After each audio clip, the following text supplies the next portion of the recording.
Μπαίνεις στην εκκλησία, δεν μπαίνεις.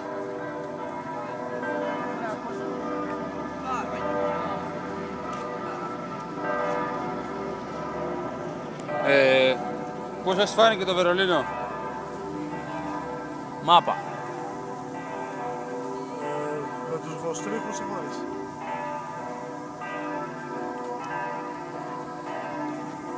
Ελλάδιτσα. Δεν ήταν και... Καλό εισιτήριο. Δεν ήταν και Νέα Σμύρνη, αλλά τέλος πάντων. Μια πλατεία, λίγο καφέ. Ένα φραπεδάκι. Είναι πόλη η οποία μπορεί να κάνεις επενδύσεις στις πόρτες.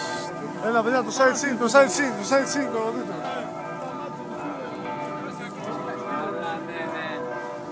Θα πάτε, γιατί εμείς δεν ερχόμαστε.